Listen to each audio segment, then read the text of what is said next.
আসসালামু আলাইকুম সবাইকে। খুব মজার একটা বিষয় নিয়ে কথা বলি, হ্যাঁ। সেটা হচ্ছে আজকে আমরা সবাই কম বেশি জানি যে আপনার নাহিদ, আসিফ, সার্জিস আর হাসনাত ভাইয়ের ফেসবুক আইডি কার্ড মানে নাই, উধাও, মানে হ্যাক হয়েছে, ডিসেবল হয়ে গেছে আর কি, হ্যাক করে ডিসেবল করে দিচ্ছে, মানে ফেসবুক আইডি দেখাই যাচ্ছে না।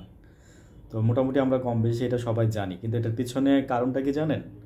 তো এটা যারা করছে এটাও কিন্তু মানে অন্য কোনো কান্ট্রির বা অন্য কোনো অপোনিস্ট পার্টি করে নাই। এটা করছে হচ্ছে আপনার বৈষম্য বিরোধী ছাত্র আন্দোলনের সাইবার ক্রাইমে যারা আপনার সহযোগিতা করছে, মানে সাইবার ইয়াতে আমাদের দেশে বাংলাদেশে একটা সাইবার ইয়ে আছে, ওইটার মানে ফ্যাক্টে আপনার যারা হাসিনার বিরুদ্ধে আপনার এই যে আগস্টে যারা এরকম কথা বলছিল এবং সাইবার হামলা করে হাসিনাকে হতভম্ব করে দিছিল, তারাই করছে, মানে স্টুডেন্টরাই করছে, বুঝছেন? তো আমরা একটা নিউজ খেয়াল করি অনেক আগে, কিন্তু একটা এই যে যখন ইন্ডিয়া যখন পানি ছেড়ে দিছিল তখন কিন্তু একটা মনে আছে সবার যে মোটামুটি একটা পোর্টাল বেরিয়েছে, মানে একটা বেরিয়েছিল, সাইবার হামলা হয়েছিল তখন।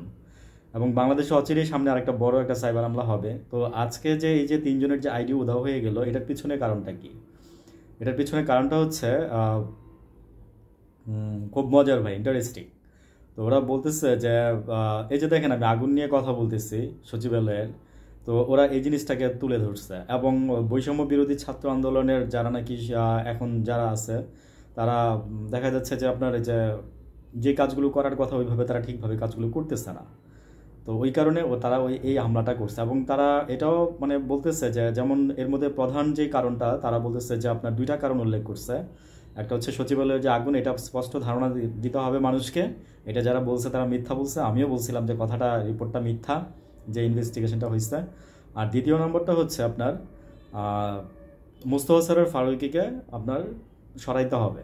তো এই আলটিমেটামটা আমি কিন্তু শুনছিলাম আজকে থেকে আরও 15-20 দিন বা 3 সপ্তাহ আগে সাইবার কোনো একটা এন্ড থেকে আপনার এরকম বলা হয়েছিল যে মুস্তফা সরোয়ার ফারুকীকে সরাইতে হবে। তো ব্যাপারটা তারা আমলে নেয় নাই, এই জন্যই আসিফের উপদেষ্টা আসিফের আইডিটাও মানে হ্যাক করছে। এবং এখানে নাহিদকেও বলা হয়েছে যে এখানে এই আন্দোলনের দুজন সৈনিক এখানে আছে, এইভাবেই বলছে কথা। আমি একটু এদিক সেদিক মানে জাস্ট আমার ওয়ার্ড চেঞ্জ হচ্ছে, বাট মূল বিষয় ঠিক আছে। তো তারা দুজন এখানে থাকা অবস্থায়, এবং তারা আমরা বলতেছি যে মানে এই যে মুস্তাফা ফারুকীকে আপনারা এখান থেকে সরানোর জন্য। তো আসলে আমরা এই জিনিসগুলো কিন্তু দেখেন, আমরা কোর বিষয়গুলো কিন্তু জানি না। আমরা আসছি মনে করেন যে ওই ভোট হবে কবে, নির্বাচন হবে কবে, এটা না হলে ওইটা হবে না, ওইটা না হলে এটা হবে না, এই জিনিসগুলো নিয়ে আমরা কথা বলতেছি, কিন্তু আমরা আসলে কোর জিনিসগুলো জানি না। ঠিক আছে, যে জিনিসগুলো আমাদের জানা দরকার। তো আমি কেন বলতেছি কথাটা, যে দেখেন এই কাজগুলো কারা করতেছে, এই কাজগুলো কিন্তু আমাদের যারা এই জেনারেশন বা তার আগের জেনারেশন তারাই করতেছে। ঠিক আছে, তো এই জেনারেশনের আমি কিছুক্ষণ আগে বলছিলাম যে এই জেনারেশনকে আপনাদের বুঝতে হবে। ঠিক আছে, এই জেনারেশন কিন্তু অন্য জিনিস। আমি একটা কথা বারবারই বলি যে এই জেনারেশন কিন্তু অন্য জিনিস, এই জেনারেশনকে আপনার আগে বুঝতে হবে, তারপরে আপনি কথা বলবেন বা কথা মানে আপনি যেটাই বলেন। তো ওরা সরাসরি কথা বলছে, সরাসরি বলতে আবার ফোনে কথা বলছে। আপনার একটা সাক্ষাৎকার ওরা বলছে যে ওদের একজন হয়ে বলছে যে আমরা এইগুলো চাই না। ইভেন ওরা আরেকটা কথা বলছে যে মানে আমরা কোনো ক্রেডিট চাই না, আমাদেরকে স্বীকৃতি দেওয়া হোক যে এই কাজ এই যুদ্ধে আমরা যুদ্ধ করছি। এবং যে ছেলেটা কথা বলতেছিল হ্যাকার, ও বলতেছে যে আমার নামে মামলা হয়েছে, আমার বাসায় ডিজিএফআই আসছে। তাহলে ভাই এগুলো তো ভাই যে ফেস করছে সে জানে যে আসলে তার দুঃখটা কোথায়। ঠিক আছে, তো আমরা এরকম যারা মানে বুঝেও বুঝতেছি না, করেও করতেছি না, আমি বলবো যে মানে এই জিনিসগুলোর প্রতি আমরা যেন অ্যালার্ট হই। ঠিক আছে, তো আমার বলার উদ্দেশ্য খুবই সিম্পল। তো আমরা যেখানে আসি ওইখানে ওই জায়গাটা থেকে ওদেরকে মূল্যায়ন করি।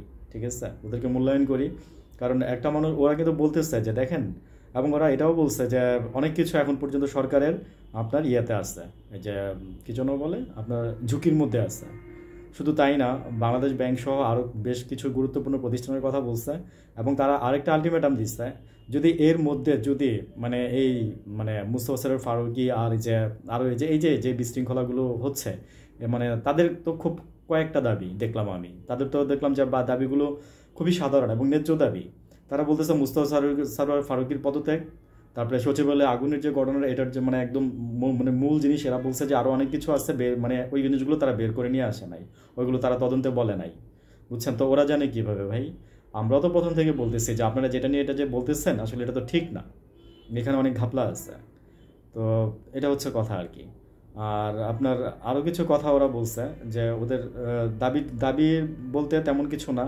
ওরা জাস্ট ওরা এই যে বিভিন্ন দেশের কান্ট্রিতে আপনার যেমন এই যে সাইবার নিরাপত্তা যারা এরকম প্রত্যেকটা দেশেই হ্যাকার আছে, প্রত্যেকটা দেশে কিছু না কিছু হ্যাকার আছে। তো আমাদের দেশের হ্যাকার বুঝতেই বাংলাদেশের যে মুরব্বী যারা আছে তাদের অনেক কষ্ট হয়, ঠিক আছে? এবং অনেক একটা যারা পড়াশোনা কম করছে তাদের একটা অংশ হ্যাকার মানে কি বুঝে না। তো আমি বলি যে যারা বুঝেন না তারা বুঝে নিয়েন। আমি বোঝানোর মতো আমার এখানে একটু সময় নাই, সময় আমি দিতে পারতেছি না। তো যেটা আমি বলতে চাচ্ছি যে ওরা যে কথাগুলো বলছে এগুলো সবই ন্যায্য দাবি। এবং দেখেন ওরা কিন্তু এই আমাদেরই যোদ্ধা, এবং ওরা যে বলতেছিল যে বিভিন্ন কান্ট্রিতে আপনার এই যে ওদেরকে ইউজ করে গভর্নমেন্ট অনেক বেনিফিটেড হয়, ওরাও বেনিফিটেড হয়, গভর্নমেন্টও বেনিফিটেড হয়। ওরা বলতেছে দরকার নাই আমাদের, সেটাও দরকার নাই, কিন্তু আমাদেরকে মানে স্বীকৃতি দেওয়া হোক। স্বীকৃতি বলতে দ্যাট মিন্স তারা কোনো কিছু চাচ্ছে না, যে তারা দেশের ভালো ব্যাপারগুলো চাচ্ছে। এবং তারা আমি বলবো যে এখনও তারা আমাদের আসলেই সাইবার যোদ্ধা, মানে সত্যিকারের দেশের মানে যোদ্ধা। আমি তাদেরকে ক্রেডিট দেই, this credit goes to them.